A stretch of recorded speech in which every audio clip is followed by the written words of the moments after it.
Assalamualaikum warahmatullahi wabarakatuh. Halo teman-teman semua dari Stih Muzen Stikes Muhammadiyah Cirebon. Kali ini kita akan mengadakan podcast teman-teman, dan kita juga sudah mengundang berbagai narasumber yang sangat luar biasa dan praktisi di bidangnya.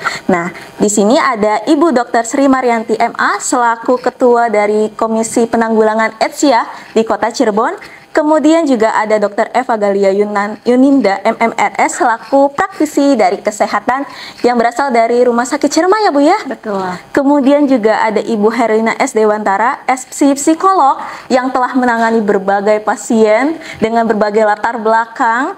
Dan juga ada Ibu Nur Hasanah SSTM Kep selaku Kaprodi dan juga selaku narasumber kita pada kegiatan podcast hari ini.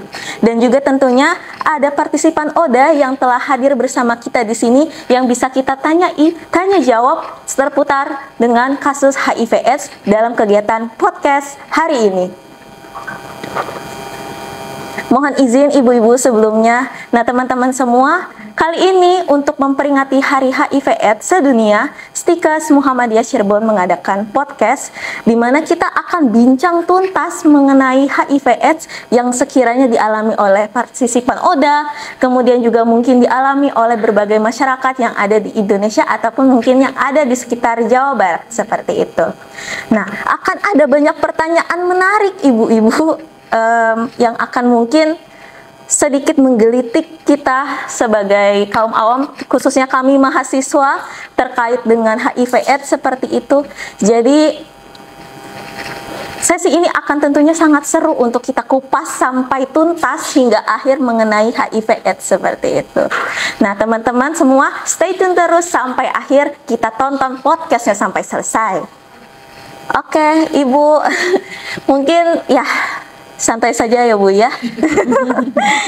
Nah, di sini kebetulan kita akan mengadakan podcast ya ibu-ibu semua. Ini mengenai dengan HIV/AIDS tentunya sebagai materi dan tema kita pada hari ini. Nah, tentunya berbeda dengan kasus-kasus dari penyakit lain, HIV/AIDS ini tentunya masih membuat sedih bahkan sampai hari ini, karena sampai detik ini obatnya belum ditemukan dan juga termasuk ke dalam salah satu penyakit yang mematikan yang telah merenggut banyak nyawa juga seperti itu. Namun ada beberapa saudara kita yang menderita HIV/AIDS dan mereka tetap semangat sampai akhir untuk mempertahankan hidupnya dan tetap semangat tentunya untuk menjalani hari-harinya seperti itu. Nah, di sini ada beberapa pertanyaan yang mungkin akan kita tanyakan kepada praktisi-praktisi kesehatan kami di depan kamera ini, tentunya mengenai apa saja yang mungkin program-program yang sudah dijalankan, kemudian bagaimana dalam pandangan medis memandang HIV/AIDS itu, dan bagaimana mungkin cara pencegahan dan penularannya seperti itu. Nah, bagaimana juga kita melihat dari sisi psikologi untuk pasien-pasien yang terkena HIV/AIDS, dan bagaimana apa yang dirasakan oleh penderita HIV/AIDS itu sendiri, dan bagaimana kok bisa bertahan sampai ini, kok bisa memiliki motivasi yang besar, dan mungkin kita bisa melihat motivasi itu dan kita juga bisa mencontohnya seperti itu. Oke. Untuk pertanyaan yang pertama. Oke, untuk pertanyaan yang pertama, dan mungkin ini pertanyaan yang banyak teman-teman dari Stih Muzen tanyakan juga nih ya di kolom komentar atau mungkin nanti secara langsung. Ini untuk semuanya mungkin ya Bu ya, tapi mungkin terkhususnya untuk pertanyaan pertama untuk Ibu Sri Maryanti selaku Ketua KPA. Untuk pertanyaan pertama ini, Komisi Penanggulangan HIV/AIDS tentunya berperan aktif dalam menangani berbagai kasus seperti yang sudah kita tahu tentunya. Dan ini tentunya terkait dengan HIV/AIDS itu sendiri di masyarakat. Nah, apa saja program yang telah KPA ciptakan untuk menangani dan menanggulangi kasus dari HIV/AIDS ini? Ibu Sri, mohon jawabannya.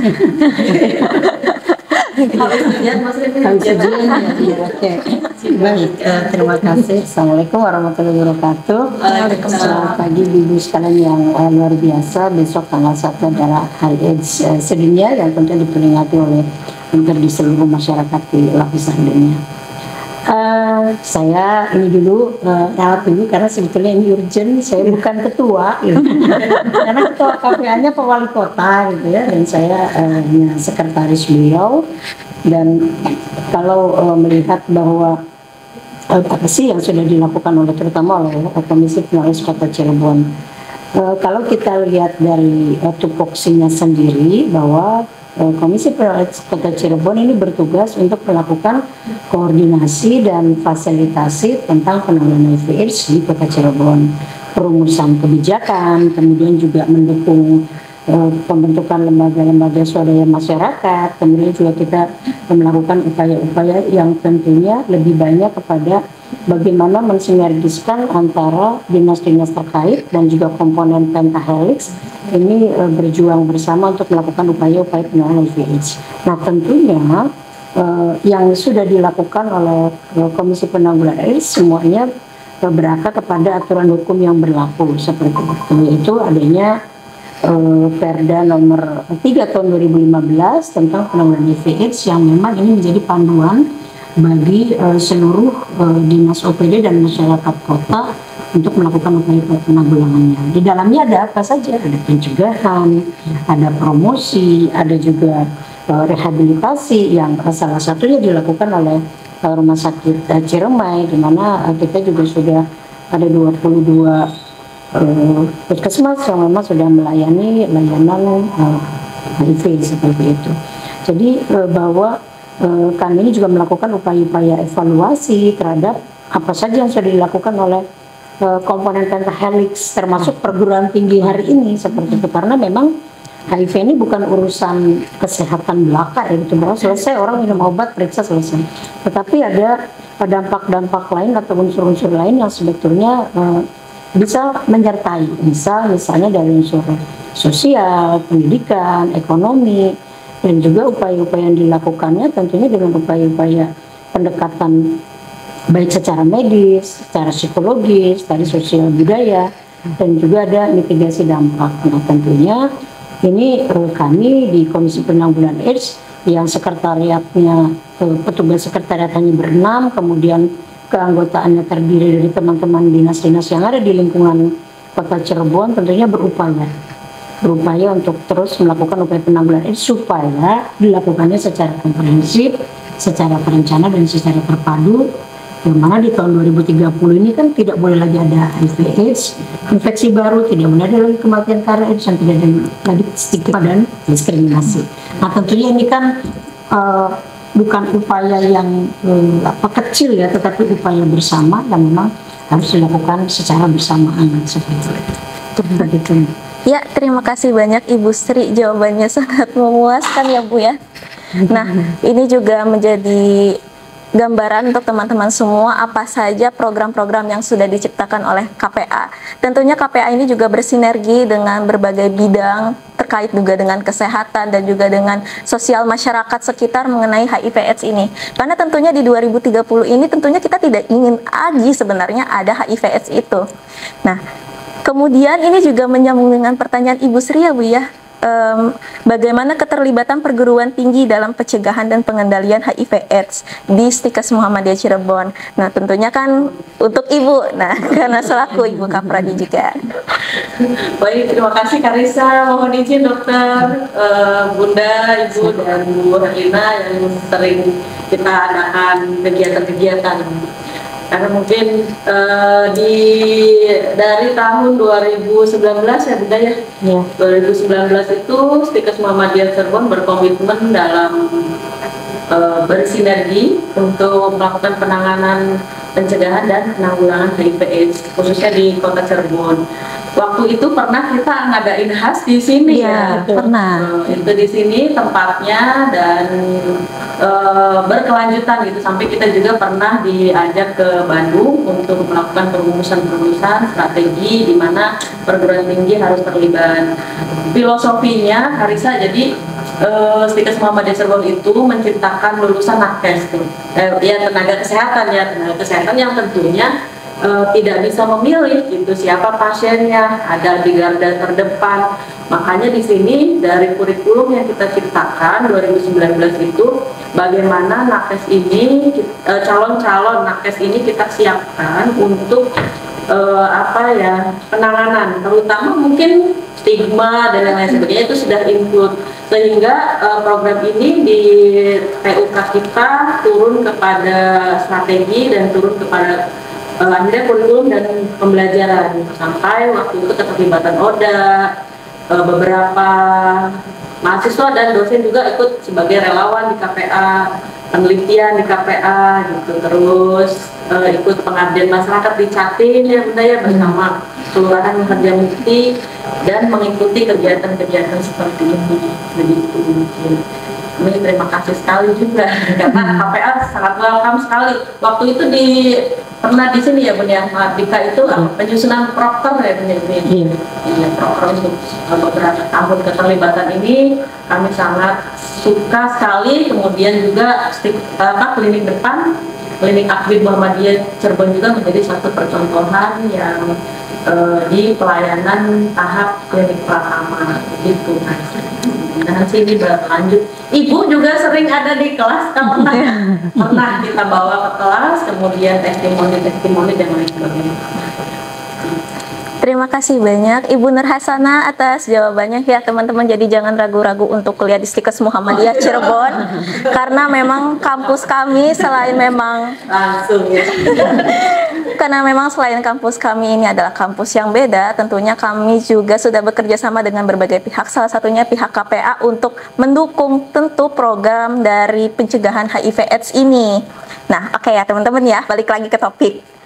Nah, selanjutnya untuk Ibu selaku partisipan ODA yang telah hadir di tengah-tengah kita, yang kita akan tanya jawab mengenai apa yang dialaminya. Nah, ada satu pertanyaan Ibu dari salah satu partisipan mengatakan bahwa waktu itu kira-kira Ibu tahu Ibu menderita HIV ini penularannya dari apa? Seperti itu. Sebelumnya barangkali ada kata-kata yang kurang berkenan, maaf semuanya. Kita juga tidak mau ya seperti begini gitu. Kayak saya gitu, ODA tidak mau. Waktu itu saya tidak tahu, tidak mengerti ODA itu apa, HIV itu seperti apa, membahayakan atau tidak atau gimana, saya belum tahu sama sekali.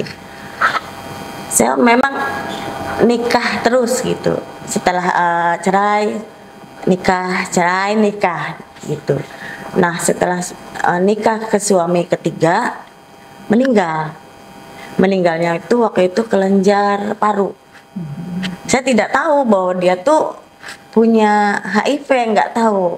Setelah tahu, setelah meninggal, dikasih tahu meninggalnya karena HIV, ketularan dari istrinya, gitu.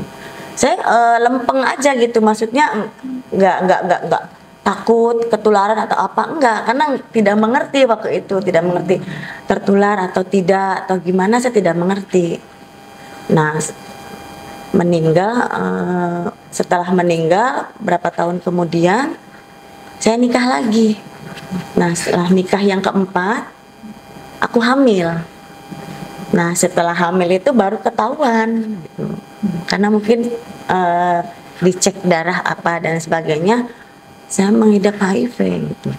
Mengidap HIV itu apa baru, apa memang sudah 3 tahun yang lalu gitu. Mungkin kemungkinan 3 tahun yang lalu dengan suami yang meninggal itu mungkin saya sudah terpapar HIV gitu. Cuman akunya tidak ngeh gitu. Setelah itu sempat kaget loh, emang HIV itu apa gitu, terus kenapa, sebahaya apa gitu. Waktu itu saya dipanggil sama teman aku, akhirnya aku ke Seroja, dikasih tahu sama dokter bahwa HIV itu apa, penularannya secara apa dan bagaimana. Ya di situ saya sempat kaget, shock, down, karena memang bilangnya nggak ada obatnya gitu. Gimana sih kalau orang sakit tidak ada obatnya? Yang ada kan, aduh apa saya mau mati gitu, besok kah, lusa kah, atau kapan gitu. Waktu itu saya benar-benar shock aja gitu, dibilang HIV, karena nggak tahu HIV itu apa. Setelah dikasih, cuman tahu HIV apa, cuman nggak tahu sejauh mana gitu. Setelah dikasih tahu begini, ya memang tidak ada kata terlambat ya waktu itu. Walaupun kita sudah terpapar gitu, sudah kena. Sempat sedih dan aduh gimana ini kelanjutannya, nanti gimana anakku, gimana gitu. Hidup aku sampai kapan gitu. Sempat aku down gitu. Dengan motivasi dari dokter, terus motivasi aku juga di Seroja Rumah Sakit Gunung Jati dan teman-teman semua yang sama seperti aku gitu. Buktinya mereka semua bisa melewatinya sampai bertahun-tahun hidup dengan semangat. Waktu itu kenapa aku nggak bisa? Apalagi waktu itu posisi aku lagi hamil gitu. Sempat aku udahlah mati aja gitu. Cuman ingatkan tidak ada yang tidak mungkin di dunia ini, pikir saya. Walaupun saya sudah divonis HIV, tapi saya merasa saya sehat. Tidak ada yang tidak mungkin. Kun fayakun. Saya pikir saya kun fayakun, saya sehat, insya Allah gitu. Dengan motivasi dari dokter dan teman-teman semua. Tahun 2018 waktu itu saya berobat teratur. Ya walaupun awalnya berat, karena waktu itu saya divonis kena paru-paru juga. Saya sempat periksa selama 6 bulan itu paru-paru harus sembuh. Gimana ya, obat begitu banyaknya, obat paru udah banyak, tiap hari harus minum ARV, obatnya banyak. Bagi hamil kan rasanya gimana ya Bu? Cuman karena itu waktu itu berjuang demi anak. Jangan anakku kalau lahir jangan kayak aku gitu. Kalaupun iya, jangan seperti aku ibunya. Anak aku harus sehat. Ya waktu itu sempat gimana ya? Ya namanya manusia ya Bu, ada rasa down, ada rasa gimana, capek gitu, minum terus, obat terus gitu, capek. Tapi saya berusaha, saya pasti bisa. Mungkin kalau tiap hari seperti manusia bisa karena biasa gitu. Akhirnya seperti biasa, akhirnya minum obat tiap hari, kita sudah biasa, jadi ya seperti biasa aja gitu, nggak ada keluhan atau apa gitu, kayak biasa aja. Nah setelah melewati hamil besar, akhirnya aku melahirkan. Alhamdulillah anak aku sehat walafiat gitu, walaupun melahirkannya dengan secara sesar. Sampai anakku umur 18 bulan, tetap anakku juga minum obat ARV. Iya, sampai 18 bulan. Tapi aku nggak patah semangat, karena biarlah saya cukup, aku aja ibunya. Yang penting anakku sehat. Yang penting anakku jangan kayak aku. Alhamdulillah anak saya sehat. Sekarang usianya sudah 3 tahun. Itu lucunya ya. Iya, aku cucu ibunya. Iya Ibu, terima kasih banyak ya atas ceritanya selaku dari partisipan ODA juga. Tentunya ya teman-teman, kita nggak pernah mengharapkan kita bisa terkena HIV/AIDS atau apapun itu, bagaimanapun caranya gitu ya. Satu lagi Mbak. Ya, mangga Ibu.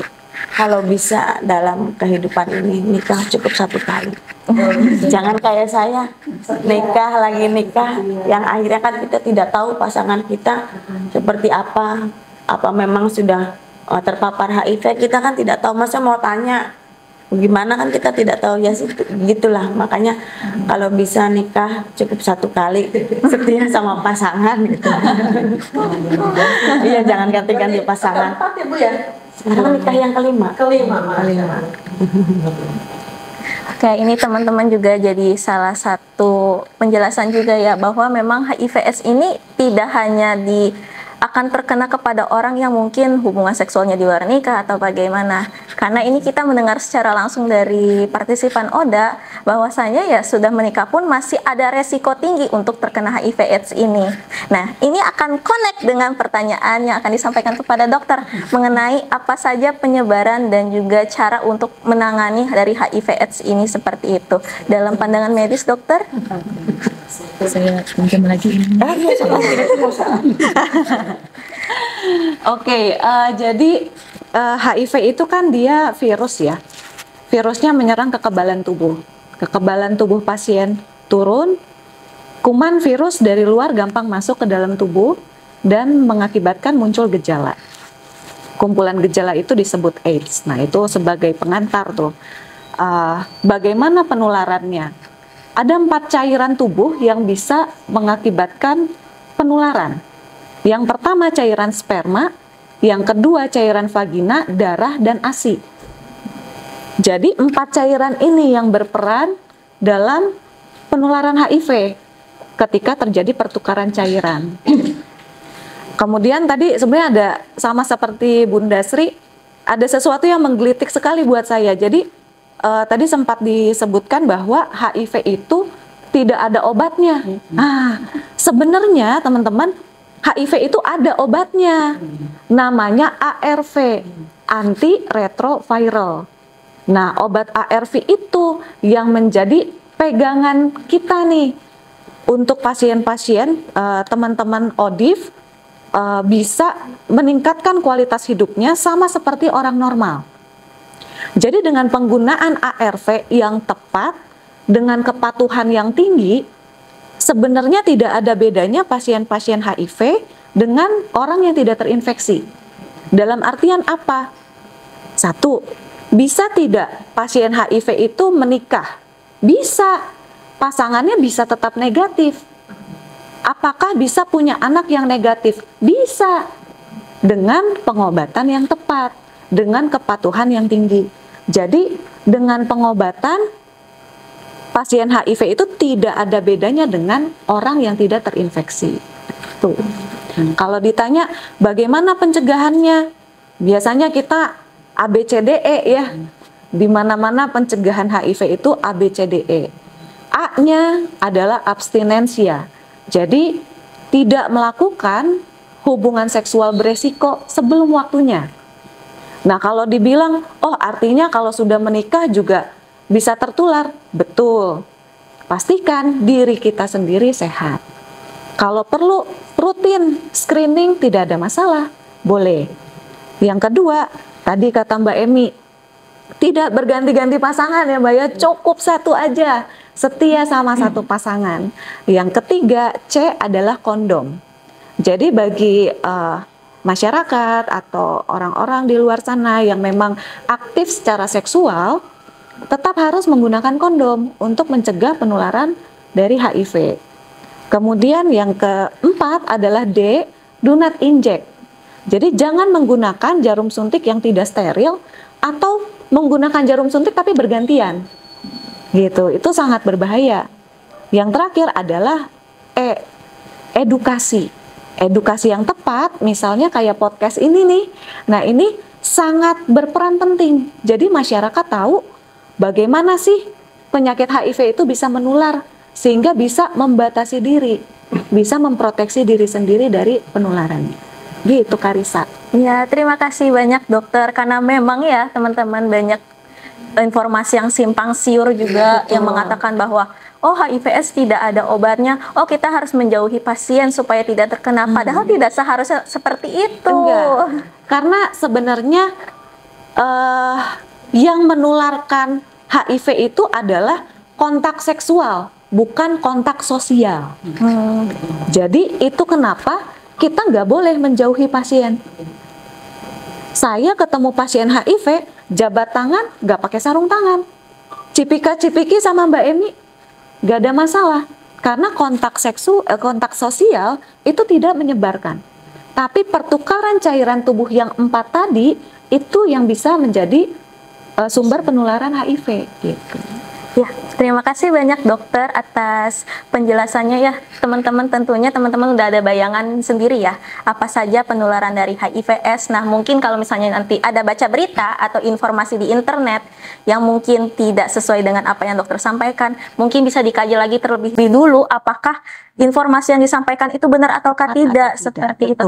Karena ini akan mempengaruhi dari stigma yang akan diberikan kepada ODA sendiri atau penderita HIV/AIDS sendiri. Betul. Ya. Terima kasih banyak dokter atas penjelasannya yang sangat rinci dan lengkap. Iya. Iya. Nah, kemudian terima kasih kembali. Selanjutnya untuk ibu sendiri penderita ODA. Nah, saat itu kan respon yang ibu berikan ketika ibu mengetahui dan divonis mengidap HIV sendiri kayak, down, tiba-tiba kayak semuanya gelap, apa yang harus saya lakukan? Bagaimana kondisi saya saat ini sedang hamil? Apa yang saya harus lakukan?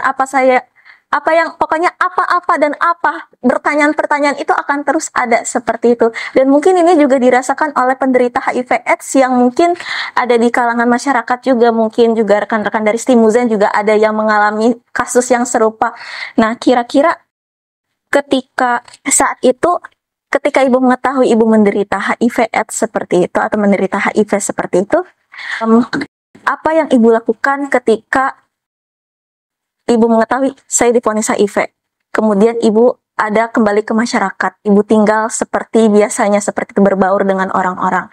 Kira-kira menurut ibu apa respon yang orang-orang berikan kepada ibu? Apakah ibu memberitahu mereka atau mereka juga sudah mengetahui dan tidak ada masalah karena memang tidak harus dihindari seperti itu? Untuk awalnya sih memang saya merasa ketakutan gitu, takut orang tahu, takut semua tahu gitu, takut suami tahu, pokoknya semua, takut orang tua, anak, pokoknya semua yang di lingkungan tuh takut tahu apa yang saya derita sekarang. Cuman karena motivasi dari dokter, teman-teman semua, nggak apa-apa katanya, tidak menularkan, dan dijelaskan semuanya, akhirnya orang yang pertama aku kasih tahu itu suami. Nggak ada, tapi aku tolong jangan bilang ke siapa-siapa, suami aja, karena masih ada rasa was-was, aku takut banget aja gitu, takut. Nah, setelah melahirkan itu kan hanya suami yang tahu. Aku melahirkan awalnya dirujuk ke rumah sakit. Aku nggak mau semua orang tahu apa yang saya derita. Setelah di rumah sakit, aku melahirkan. Di situ aku, ini jujur aja ya, nggak usah aku sebutkan inisialnya. Aku punya saudara di situ. Dia yang nyebarin bahwa aku terpapar HIV. Dia memang kerja di situ di rumah sakit. Akhirnya yang tadi saudara aku, anak aku, orang tua aku tidak tahu, akhirnya tahu. Tapi saya di situ saya nyangka, karena saya merasa enggak, saya nggak sakit kok. Aku cerita ke siapa? Aku tetap nyangka waktu itu, walaupun di hati, ya memang betul. Sempat aku curhat sama Ibu Sriya waktu itu. Ya, aku dikucilkan dari keluarga waktu itu. Sampai, maaf ya, jadinya kalau ingat ke situ, iya.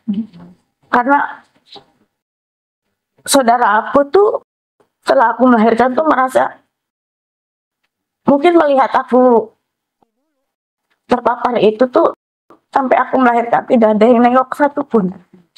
Nggak ada yang nengok anakku, nggak ada istilahnya yang masih semangat, kecuali suami. Ibu aku sama anak aku pun aku nggak kasih tahu. Tapi saya di situ bismillah, Allah lebih tahu ya gitu ya, yang saya derita gitu. Walaupun di keluarga saya dikucilkan gitu, saya tetap semangat. Saya tetap nyangkal ke mereka bahwa saya nggak sakit, sehat. Cukup biar orang-orang yang tahu aja yang saya alami, teman-teman yang seperjuangan saat sakitnya seperti saya, Seroja, dan suami yang tahu. Ibu saya, anak-anak saya, keluarga saya. Walaupun mungkin sebenarnya mereka tahu gitu, tapi sampai sekarang saya tetap belum belum berani belum berani kasih tahu. Biarlah waktu gitu, karena saya merasa tidak ada yang tidak mungkin. Insya Allah umur saya panjang gitu aja. Awalnya sih saya, keluarga seolah-olah menjauh dari saya. Jadi dengan adanya saya, otomatis keluarga saya pun seperti dijauhi dari keluarga. Itu saya sempat kadang-kadang curhat ke Bu Sri, ke teman sama-sama. Kenapa sih harus saya dikucilkan? Apa memang saya separah? Apa memang orang HIV itu berbahaya? Akhirnya setelah saya mendapatkan suka ikut dengan Ibu Sri seminar, ternyata memang HIV itu tidak menularkan seperti yang Ibu Dokter bilang, itu menularkannya secara hubungan seksual gitu, jarum suntik. Akhirnya saya di situ mulai semangat, Bu. EGP emang gue pikirin. Orang mau ngomong apa, terserah gitu. Akhirnya dari situ saya nggak takut lagi gitu untuk menghadapi cibiran orang, saudara. Dengan bergulirnya waktu, akhirnya saudara pun lupa gitu bahwa saya, karena sayangnya terserah mau ngomong apa, mau bilang aku HIV, mau bilang aku istilahnya gimana, alhamdulillah anakku sehat gitu. Nggak ada istilahnya, nggak usah munafik lah gitu. Walaupun orang sehat, belum tentu hatinya kan sehat. Gitu aja. Walaupun kata dokter di dalam diri yang sehat terdapat jiwa yang kuat, kan gitu. Belum tentu juga. Ya, iya. Makanya biarin aja. Sekarang orang mau ngomong apa, mau mencibir apa tentang aku, EGP emang gue pikirin. Kita nggak menyusahkan orang. Yang penting saya, motivasi saya tetap berobat, teratur, dan semangat aja gitu, Mbak. Terima kasih banyak Ibu. Tentunya ya ini akan berkaitan dengan psikologi ya tentunya. Jadi saya meminta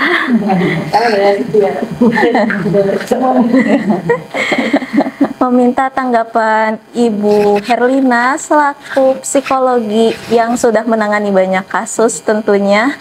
Dan kalau pandangan psikologi ini tentunya seperti apa? Nah, ketika tadi Ibu sudah sempat mendengar mungkin ya Bu ya, dan juga mungkin melihat dari ekspresi dari partisipan ODA ini, tentunya ini kan sangat menyedihkan ya Bu ya, karena memang sebenarnya ODA ini ingin hidup seperti biasa. Mereka itu orang biasa sebenarnya, tidak ada masalah, hanya saja kadang dunia seolah menjauhkan orang-orang sekitarnya seperti itu.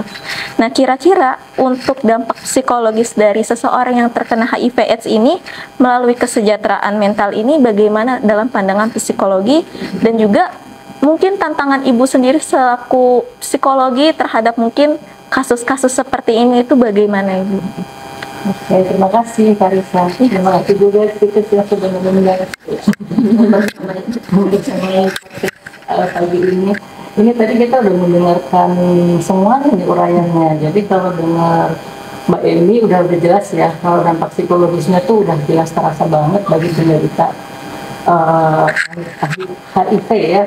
Jangankan HIV ya, kali kasar monyet aja bikin kita dijauhin ya kalau tahu gitu loh. Kalau tahu stigma ini memang sangat dahsyat gitu pengaruhnya buat kesehatan mental seseorang. Ini apalagi HIV, dari stigma diri aja udah merasa, mungkin juga Mbak ini tadi ngerasainnya, apa saya tuh sakit parah, apa saya tuh memang berpenyakit menular yang membahayakan, jadi merasa diri tuh merasa jadi tidak berarti kali ya waktu itu ya.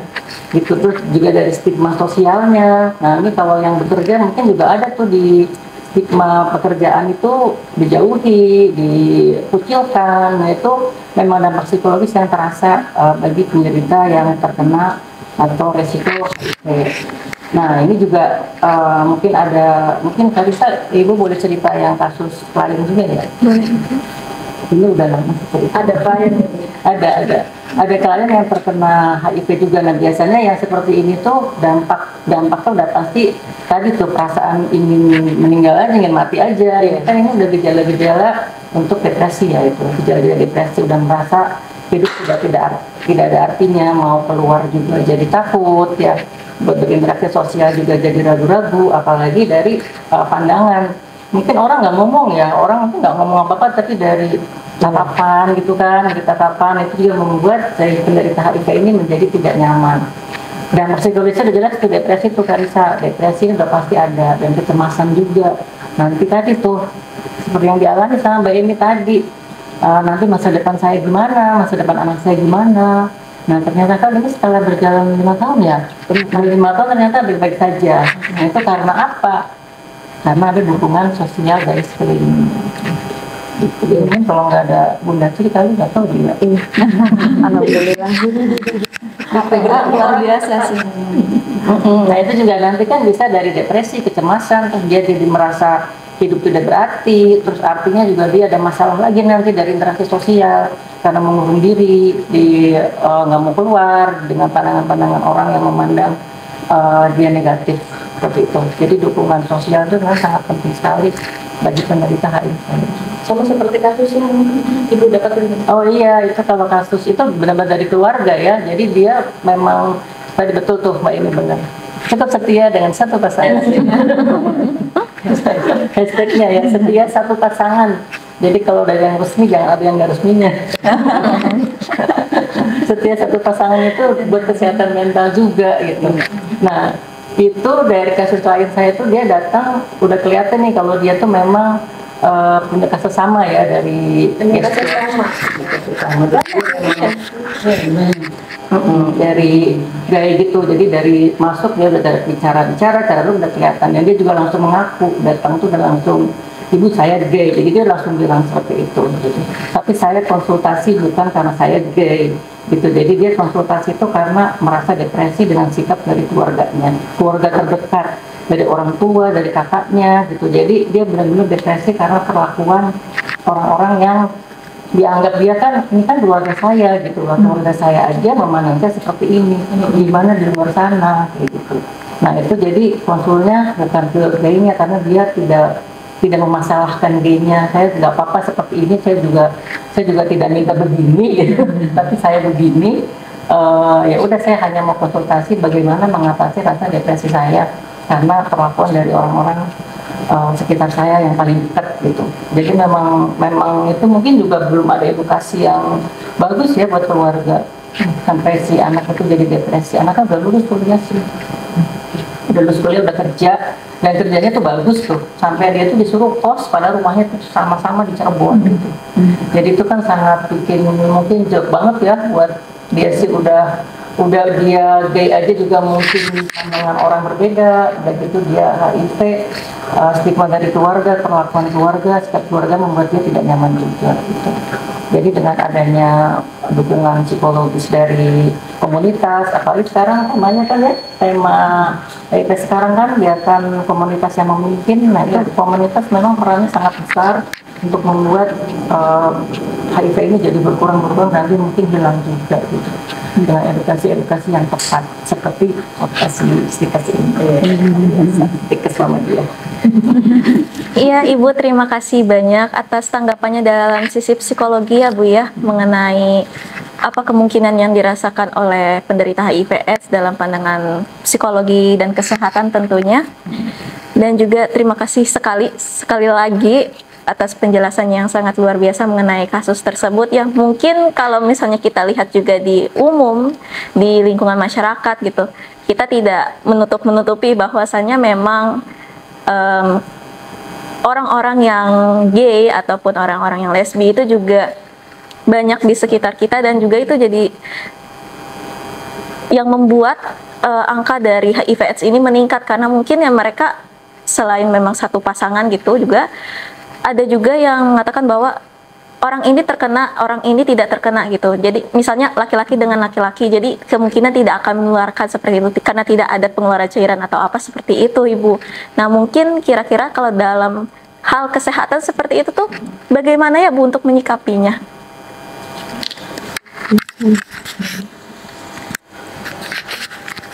Ya, jadi seperti yang tadi sudah disampaikan, sebenarnya penularan HIV itu tidak tergantung gendernya, tidak tergantung orientasi seksualnya.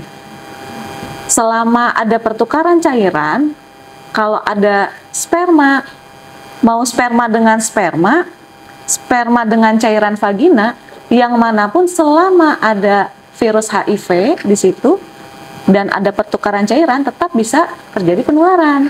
Gitu. Jadi tidak hanya yang homoseksual, tapi heteroseksual juga bisa.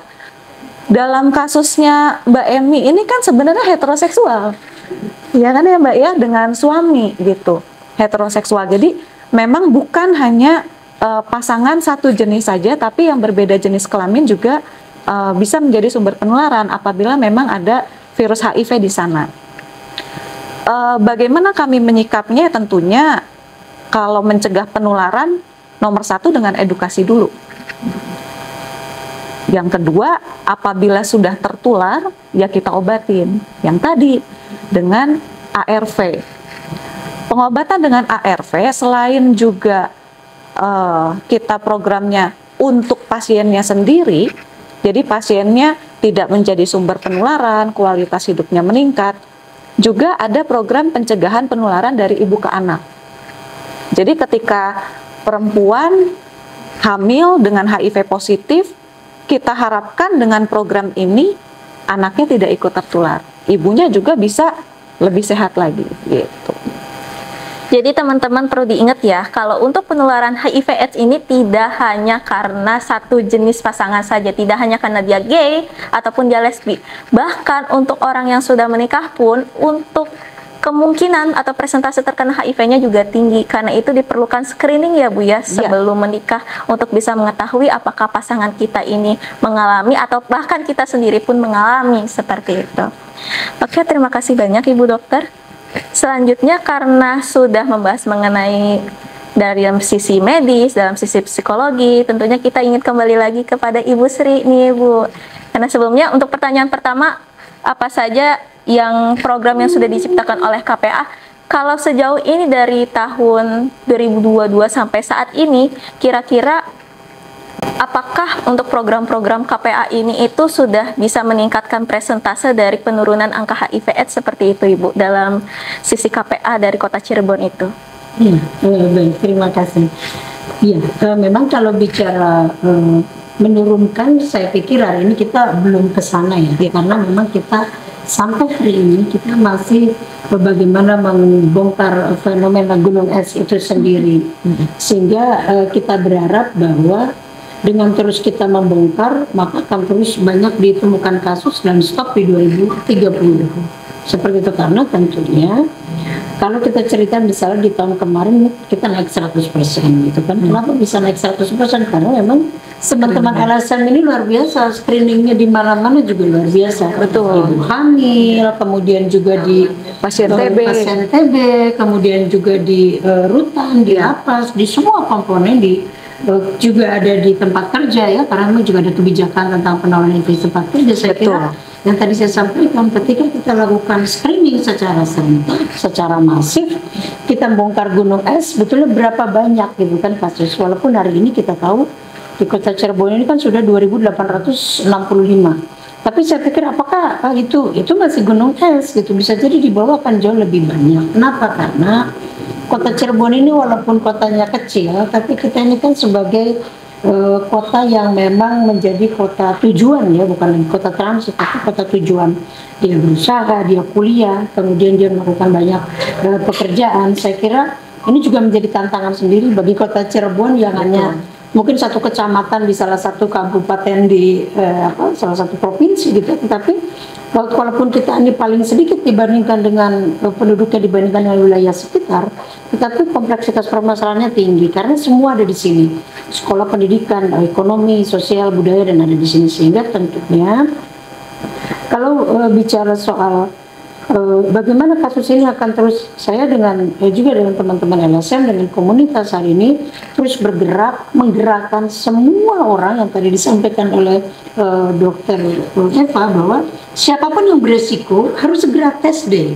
Ya. Kan hari ini yang masalah itu adalah mereka yang pelakunya beresiko, mereka nggak mau tes gitu. Ya. Ini yang paling berbahaya itu sebetulnya itu. Kalau misalnya seperti teman kita Mbak Emi yang sudah mengidap HIV lama, atau mungkin teman-teman kita yang sudah bertahun-tahun, tidak perlu dikucilkan karena mereka sudah tidak lagi menularkan kepada orang lain. Betul. Apalagi kalau mereka sudah tersupresi virusnya. Yang menularkan itu yang beresiko, tidak mau tes, tapi masih terus saja melakukan perilaku beresiko yang tiba-tiba nanti AIDS misalnya di rumah sakit. Nah tentunya kan ini juga tidak mudah. Betul. Membongkar orang yang perilakunya beresiko, baik laki-laki maupun perempuan melakukan tes HIV bukan hal yang mudah. Nah sehingga tadi saya sampaikan bagaimana kita mendorong sampai dengan kita berharap bahwa 2028 itu ya tadi 2930 tidak ada kasus lagi. Sekarang biar saja. Jadi ketika misalnya ditanyakan mengapa ini tidak bisa turun, karena kami sedang membongkar gunung es. Nanti kita akan lihat 2030 kalau ternyata memang masih terus-terusan ditemukan, berarti ada strategi yang memang harus dilakukan, dikaji lagi lebih dalam. Terkait bahwa teman-teman di komunitas tadi hanya kalau lihat dari kasus-kasus penularannya, mereka ini 20% gitu menularkannya. Ya. Sisanya yang mana? Yang komunitas umum. Betul. Yang komunitas umum yang katanya baik-baik saja, gitu kan? Yang tidak ngapa-ngapain, gitu. Mungkin secara performa orang melihat bahwa dia orang baik, dia orang jahat, tapi sebenarnya tidak bisa demikian karena bicara soal tadi dokter sudah menegaskan 60% itu adalah laki-laki, 40% baru 30% baru anak, sisanya remaja dan anak-anak. 20% itu perempuan, sisanya remaja dan anak-anak. Karena anak-anak remaja di kita tuh hampir 24,1%. Jadi artinya bahwa hari ini siapa yang paling bertanggung jawab untuk melakukan upaya penanggulangan HIV/AIDS? Laki-laki. Nah saya ini bicara gender, katanya saya stigma laki. Tidak demikian, karena kenapa?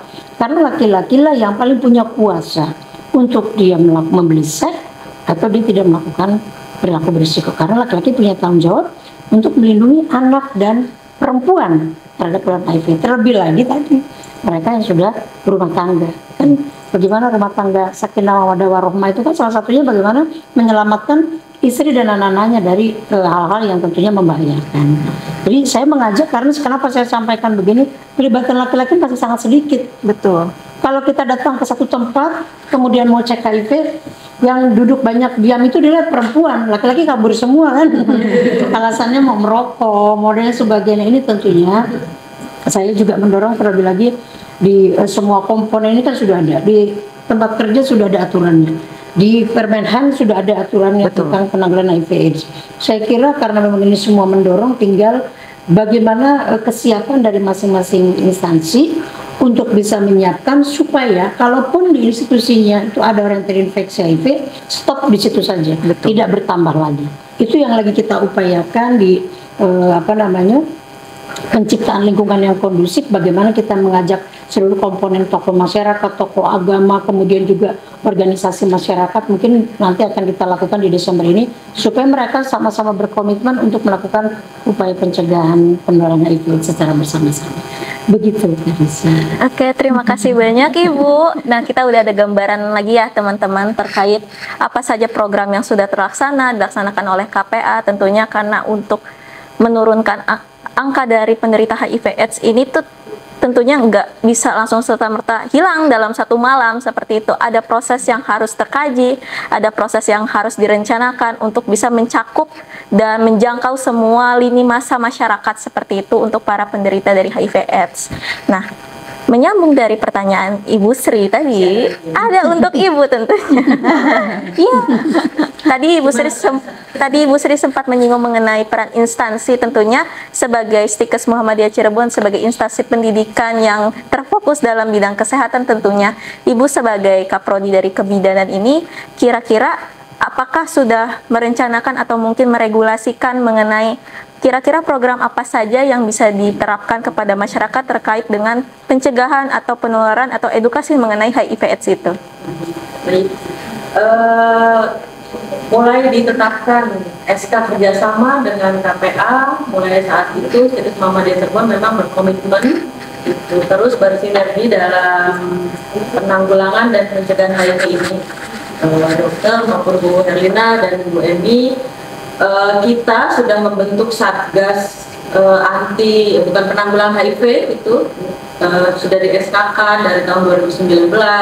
Relawannya juga sudah aktif, kemudian sudah di breakdown ke kurikulum, sudah terjelma ke Tridharma perguruan tinggi baik penelitian dan pengabdian masyarakat. Salah satunya yang memang dari aksi-aksi simpati yang sudah kita berikan, jadi dari mulai sosialisasi ke masyarakat sekitar, kita punya klinik di depan dan yang lain-lain. Keterlibatan ini kita tujuannya adalah untuk mempersiapkan peserta didik, awalnya seperti itu. Kemudian kan perguruan tinggi tidak bisa seperti Menara Gading ya dok ya, tidak seperti itu gitu. Jadi memang untuk sekarang juga maju itu tidak bisa sendirian, jadi harus bersama-sama. Betul kata Bu Herlina tadi, sesuai dengan tema kita, harus menyertakan ODA, dokter sendiri, kemudian komisi penanggulangan HIV dan Bu Herlina. Ini tujuan akhirnya adalah meningkatkan kualitas hidup, terutama di generasi selanjutnya. Karena kita di sini ada program studi bidan, ada program studi farmasi juga yang harus serta-merta bersinergi. Kita nggak ada stigma ya di sini ya, nggak ada stigma karena kita mempunyai beberapa satgas HIV, satgas anti seksual, satgas anti perundungan dan satgas anti korupsi. Dan salah satunya kita sama-sama bekerja. Ya, dan satu lagi, Situs Muhammadiyah sudah mendapatkan penghargaan. Oh iya, iya, luar biasa sekali ya. Jadi kita itu punya penghargaan tahun 2022 dari Ketua KPA pada saat itu. Wali kota ya. Wali kota langsung. Bapak Wali Kota langsung yang memberikan penghargaannya kepada kita bahwa kita menjadi satu-satunya perguruan tinggi yang konsen terhadap penanggulangan dan pencegahan HIV/AIDS di Kota Cirebon. Itu kali saya, iya mudah-mudahan nanti dapat lagi. Ibu ya sekarang.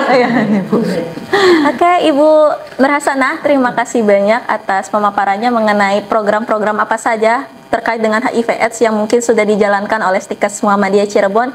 Tentunya kita akan concern ke depannya mengenai pencegahan dan penanggulangan dari Ini HIV/AIDS juga rangkaian ini. nih Karisa, rangkaiannya itu sampai besok.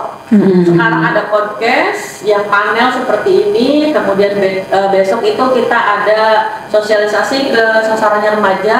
Kita bekerja sama dengan SMA 5 Negeri, SMA 9 dengan SMA Muhammadiyah, kemudian klinik Pratama. Habis itu kita turun ke aksi simpati di depan. Rangkaiannya masih sampai besok. Oke, jadi aksinya nyata ya teman-teman ya, untuk terkait dengan mendukung ataupun juga untuk memberikan support terkait dengan ODA sendiri melalui rangkaian kegiatan kita sampai besok ya Bu ya. Oke, sudah sampai di akhir sesi nih, tiba-tiba sudah selesai saja ya. Nah, kira-kira untuk menutup sesi ini tentunya teman-teman semua ingin meminta pesan dan juga kesan dari ibu-ibu semuanya, dari Ibu Nurhasanah, Ibu Herlina, partisipan Ibu partisipan ODA, kemudian juga Ibu Eva dan juga Ibu Sri terkait dengan Hari HIV/AIDS ini tentunya. Kira-kira kalau dalam Ibu, dalam pandangan Ibu atau Bu Emi dulu. Bu Emi boleh. Ini yang ini yang ini tokoh utama. Assalamualaikum warahmatullahi wabarakatuh. Ya, sebelumnya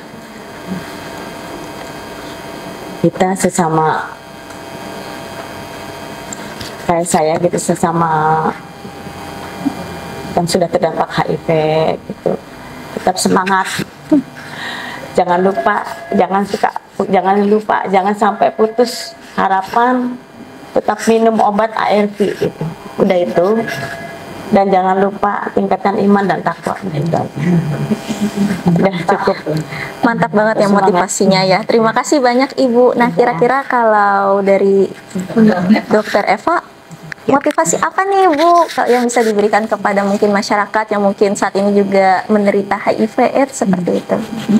Kalau untuk para penderita, yang paling penting adalah Yang pertama, ARV nggak boleh sampai putus. Minum obat harus teratur setiap hari sesuai jadwalnya ya. Kemudian tidak lupa juga kalau ada infeksi-infeksi lain, infeksi oportunistik misalnya, ada batuk, TB paru, atau ada jamur, segera diperiksakan. Itu untuk penderita HIV ya, untuk pasien-pasien yang terinfeksi. Bagi yang belum tahu nih status HIV-nya, saya tuh HIV atau enggak gitu. Padahal saya merasa saya sudah melakukan perilaku yang beresiko. Misalnya saya aktif secara seksual, atau oh saya pernah nih ketusuk jarum misalnya gitu. Penasaran sama status HIV-nya, sebaiknya segera diperiksakan. Jangan tunggu sampai ada gejala sakit dulu, langsung diperiksakan. Bisa juga periksa di Rumah Sakit Ciremai.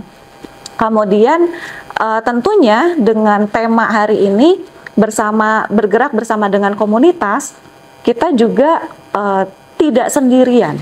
Penderita HIV itu tidak sendirian, karena banyak sekali loh orang-orang di luar sana, baik itu dari komunitas, baik itu dari akademisi, baik itu dari medis dan dari kesehatan mental, psikolog, psikiater, semua akan ikut mendukung. Jadi Anda tidak sendirian gitu. Itu Kak Risa. Ya, terima kasih banyak Ibu Dokter atas penjelasannya, motivasi yang perlu ditekankan lagi untuk penderita ODA bahwa kalian tidak sendirian. Oke, selanjutnya siapa nih? Saya aja ya. Ya. Baik, teman-teman, saya dari akademisi pesan kepada seluruh akademisi mungkin ya, terutama khususnya di kesehatan, bidang kesehatan. Mari kita bersama-sama sinergi mendukung program pemerintah ini, baik melalui KPA maupun melalui aspek-aspek yang lain. Bahwa dari pendidikanlah adanya satu, terutama pendidikan kesehatan ya, ada satu persiapan peserta didik kita dalam menanggulangi dan menangani pasien-pasien dengan HIV. Tidak boleh kita ada stigma, karena biasanya ada di awalnya itu ada di kita yang melayani, apalagi peserta didik saya adalah bidan yang dapat berinteraksi dengan perempuan, apalagi rating ibu rumah tangga yang terkena HIV itu juga tinggi ya. Hal ini juga menjadi PR kita bersama, namun kita dari akademik tetap semangat dalam menangani ini. Itu saja dari saya. Kita konsisten. Terima kasih banyak Ibu atas jawaban dan motivasinya. Semoga beberapa instansi terkait dengan pendidikan, khususnya tentang kesehatan, juga bisa mencontoh Stikes Muhammadiyah Cirebon dalam hal konsistensi atau dalam hal fokus terhadap penanganan atau pencegahan dari penularan HIV/AIDS seperti itu. Untuk Ibu Herlina selaku psikolog. Oke, terima kasih Kak Risa. Kalau bagi penderita, ini kan mungkin ada beberapa penderita HIV yang mungkin mengalami juga masalah kesehatan mental. Nah, itu jangan ragu untuk bisa konsul, karena sebagai psikolog juga itu ada beberapa teknik bagaimana supaya bukan hanya HIV ya, karena HIV tadi penderita itu kan ada stigma jadi menyebabkan depresi, akhirnya kan itu membahayakan kesehatan mentalnya. Nah, itu adalah biasanya ada teknik-teknik seperti terapi kognitif seperti itu, terus terapi stabilisasi emosi, latihan berpikir lebih positif, sehingga itu seperti Mbak Emi ini loh, kuat, luar biasa, Masya Allah. Nah, itu sebagai contoh bahwa pasti ada cara gitu loh, ketika kita merasa tidak nyaman dengan keseharian kita gitu, sensitif terhadap kesehatan mental kita, dan orang-orang di sekelilingnya pun bisa lebih peka ketika ada orang yang kelihatannya ada masalah di kesehatan mental. Coba didekati, bukannya dijauhin ya, ditanya, karena mereka juga perlu orang untuk bisa mendengarkan apa yang dia rasakan. Ini masih nyambung temanya sih kerja kemarin, sensitif terhadap kesehatan mental dan peka juga terhadap lingkungan sekeliling. Itu mungkin ya, dan edukasinya sekarang sebenarnya sudah luar biasa. Ini banyak sekali komunitas. Nah, sesuai dengan temanya, kegiatan komunitas yang memimpin, semoga ini bisa membawa perubahan ya dalam rangka kita dalam mengurangi terus bertambahnya penderita HIV, dan seperti tadi juga mereka yang memang ada perilaku beresiko itu mungkin bisa mengikhlaskan diri gitu ya dokter. Iya. Mengikhlaskan diri Harus diperiksa, screening, gitu. betul. Kalau misalnya laki-laki nih, kalau ada suami, ada istri, ada anak, dan itu juga melakukan aktivitas seksual juga kan dengan istri. Betul sekali. Itu jadi jangan berhenti untuk periksa, nggak apa-apa sih ya, mungkin ada diberikan juga satu layanan yang khusus untuk mereka gitu, atau dikasih apa, atau program udah banyak deh Iya. kayak gitu. Jadi mungkin ini bisa mendorong untuk lebih mengurangi. Iya. Jangan seperti tahun kemarin kalau nggak salah sih berapa tuh 60.000 meninggal ya gara-gara itu. Mudah-mudahan nggak ada lagi yang seperti itu. Dan pemeriksaannya gratis loh Bu. Gratis. Pemeriksaannya gratis ya. Jadi untuk screening itu gratis, obat juga gratis. Bagaimana kalau kita punya BPJS? Ya gratis. Jadi tidak ada alasan lagi ya Bu ya untuk menolak. Kita tahu nih status HIV kita udah nggak ada alasan lagi. Semuanya gratis, difasilitasi. Keren. Karena kita di medis juga kan kita ada sumpahnya, harus menjaga. Betul. Jadi sebenarnya tidak lagi ada alasan. Betul banget Bu Herlina. Iya. Puncaknya. Nah, yang terakhir ini ada Ibu Sri. Ya, kira-kira Ibu Sri selaku dari praktisi mengenai HIV/AIDS yang ada di Kota Cirebon, dalam pandangan Ibu kira-kira mau memotivasi apa nih Bu? Iya, di hari peringatan AIDS dunia ini kan sebetulnya kita mengingatkan terutama buat diri kita sendiri. Hari AIDS itu bukan untuk dirayakan, tapi sebetulnya untuk diperingati agar diri sendiri itu minimal tidak tertular HIV. Dan yang pastinya adalah kalau kita lihat temanya bagaimana diawali dengan bergerak bersama komunitas, bahwa kita mencoba untuk mencegah diri dari penularan HIV dan juga keluarga, dan tentunya kita memberikan aksi yang simpatik dengan tidak menstigma dan diskriminasi mereka selaku yang pengidap HIV. Dan satu hal lagi, bahwa hari ini pemerintah sudah men-set up banyak layanan. Ya. Jadi sudah tidak ada lagi alasan masyarakat atau siapapun yang merasa melakukan perilaku berisiko ini tidak lagi memeriksakan diri. Karena tentunya kalau diketemukan di awal, penularan HIV ini kan bisa dicegah. Betul. Tetapi kalau sudah nanti ketemu sudah kondisi AIDS, tentunya ini akan berakibat fatal yang bisa mengakibatkan kematian. Nah, ini yang tentunya tidak diinginkan. Jadi singkatnya adalah mari kita jaga diri kita sendiri dari penularan HIV dan tetap bersama bahwa teman-teman pengidap HIV hari ini juga menjadi bagian dari kita yang tidak perlu kita jauhi. Dan satu hal bagi keluarga, maka saya ingin sampaikan bahwa yang paling baik, perawatan yang paling baik adalah bukan sesuatu yang megah, tetapi yang perawatan yang paling baik adalah mendukung teman-teman yang sudah positif di rumah mereka sendiri dan jadikan bahwa rumah mereka adalah tempat perawatan yang terbaik buat teman-teman medis. Betul. Itu dari saya. Iya, terima kasih banyak Ibu Sri atas motivasinya. Oke, untuk mengakhiri sesi podcast yang cukup singkatnya mungkin ya Bu ya, tiba-tiba sudah selesai seperti itu.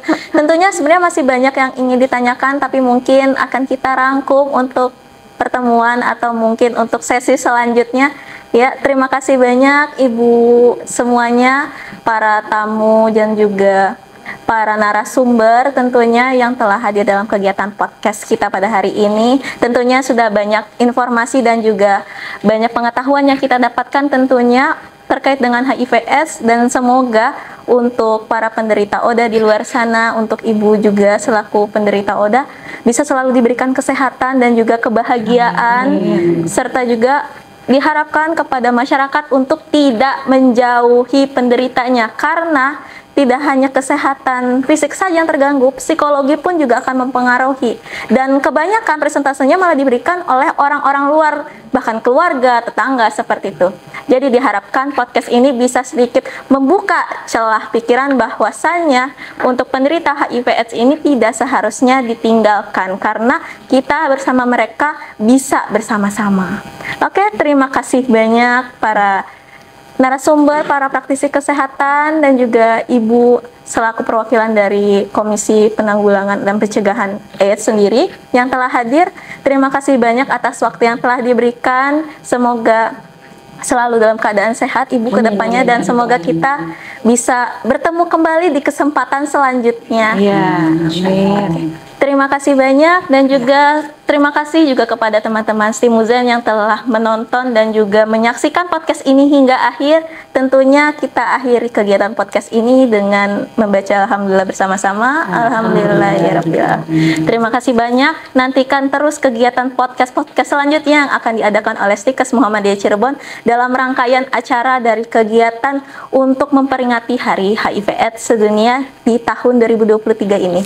Terima kasih banyak. Wassalamualaikum warahmatullahi wabarakatuh. Waalaikumsalam warahmatullahi wabarakatuh. Bagiku, ketelitian memilih produk adalah hal yang serius. Seserius aku menjaga imun keluarga dengan Stimuno. Saat Stimuno dibuat oleh produsen yang dipercaya, menjamin seluruh rangkaian prosesnya dari hulu ke hilir. Itulah kenyamananku menggunakan produk yang bermutu dan halal.